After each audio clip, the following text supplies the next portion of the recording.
everybody. I've been watching and paying attention to some videos here on YouTube about landmark education. Now, although I am not in a position to criticize landmark education per se, because I have not gone through their coursework, I did go through Erhard seminar trainings, or EST, when I was 12 years of age. And so I am in a position where I can criticize that. And also I will openly speak about my experiences and the things that happened in there. The incredible levels of psychological abuse that happened to people, forced catharsis, confrontational techniques, and just various forms of mental and psychological crap that went on in this organization. Erhard seminar trainings, or EST, is no longer in existence.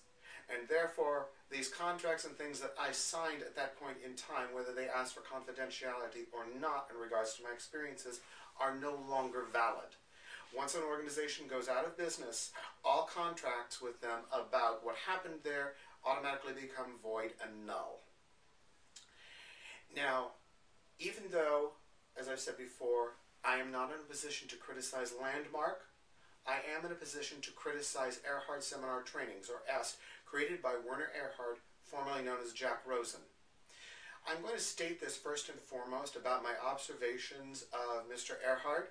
He was very clearly a highly manipulative person, and in my personal opinion, and developing as a profession, developing within the professional field of psychotherapy, I am convinced that the man suffered from narcissistic, or was rather a complete individual with a narcissistic personality disorder.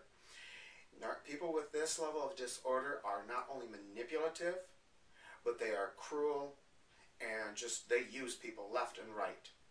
I have read so many stories about so many people who have suffered at the hands of narcissists throughout their lives, and this man seems to be it. I want to make 2 points about Mr. Erhard, and one is that, and this is one that he will not deny, he says that when he came into the awareness that life is empty and meaningless, it makes me question his state of mental health and so forth. Because when I go to that seat of consciousness, and when I've taken other people to that seat of consciousness place, they go, I'm part of this incredible thing called life, and this incredible web of interconnectedness of things, and that there is great meaning in life. But it seems to me, from my interactions with other narcissists, they all describe this same meaningless and empty inner world. They talk about inauthenticity and not being real. And I think that that's part of a level of self-awareness that narcissists have, that their own inner world is totally devoid, that it's very empty. In my personal opinion, and as a developing professional in the field of mental health, I think those individuals that suffer from NPD, ASPD, and various other cluster B personality disorders are lacking the trait of empathy, which seems to have a genetic component. Now, I am making an inference here because I've read various articles on studies of criminals, and they seem to have, how should we say this, anomalies within their brains. As I said, I'm only drawing inferences here, but it seems to be very much a part of those individuals with NPD, narcissistic personality disorder, and ASPD. There's very clearly a lack of empathy. There is a complete disregard for other people's feelings and how they make them feel. And these are traits that Mr. Erhard expressed.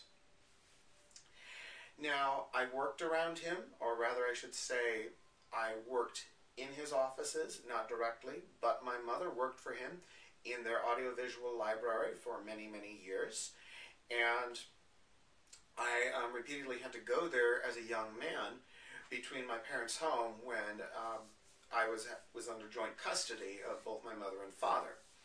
And I would oftentimes be doing volunteer work that my mother asked me to do. Erhard seminar trainings, or EST, was highly run on a high level of volunteerism. When I look back, I would not call this volunteerism. I would call this a sense of forced slave labor. And I really don't approve of their tactics of asking people to volunteer. The constant levels of phone calling and other things and pressures to do things were rife there in this organization. And if this stuff is still going on today in landmark education, people should be aware of it.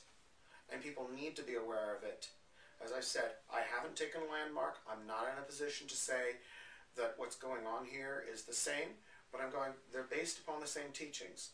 Evidently, Werner Erhard sold his technology to the individuals who created landmark education. And here's a fact that I want to reveal to people, is that Werner Erhard did coursework in Scientology, and part of his works are based upon Scientology. Scientology is a highly controversial organization which seems to use mind-controlling or mind-stopping techniques in order to get at your psyche to program you. That's my opinion of these things. So, as I've said, I'm going to examine some things within EST. I'm going to examine Werner Erhard as an individual and give you my criticisms about it, and I will be open about it.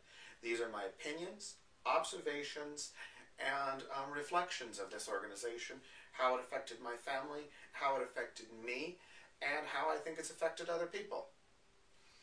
And for those of you who are interested in finding out more information about this organization, I highly recommend that you go to rickross.org.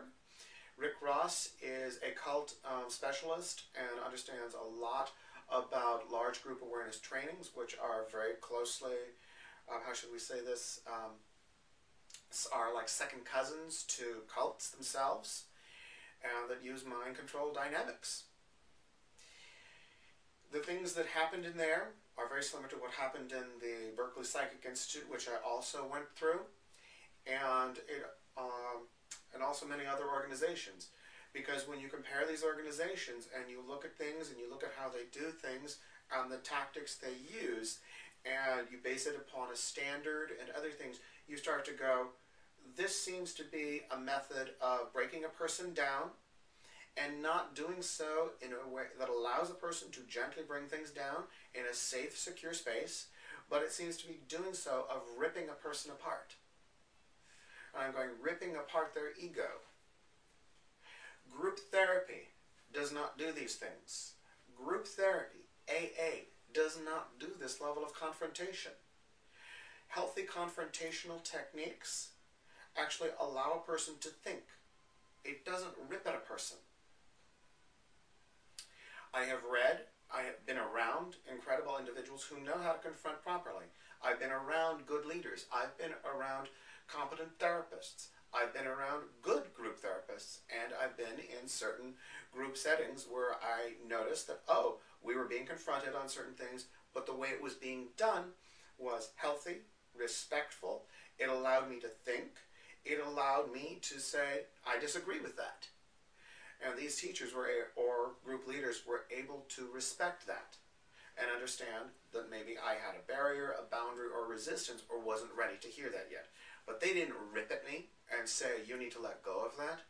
They respected me and knew that I needed to move through that, however, on whatever level I could.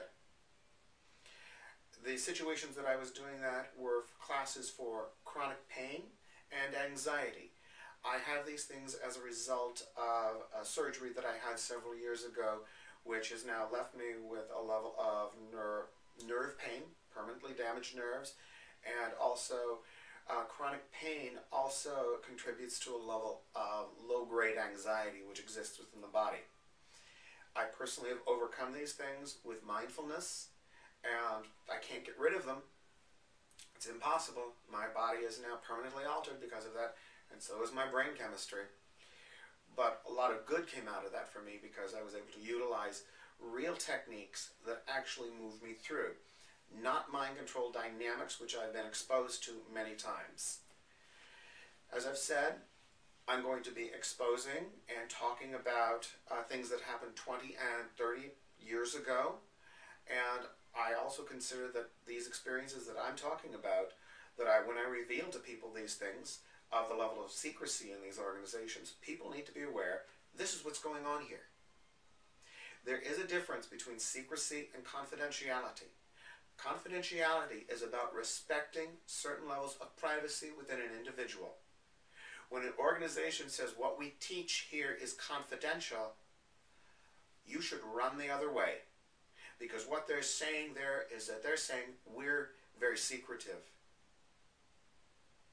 This is part of the tactics that were used in EST and in one of its little offshoots, Sterling Institute of Relationship. I'll go into Sterling later on in other little videos. But what I really want to say here is that I'm going to examine EST. I'm going to break it apart. I'm going to give you my personal opinions about it. And I'm going to tell people that if this is what's going on, or this is what happened at EST, is the same thing that's going on in Landmark, buyer beware.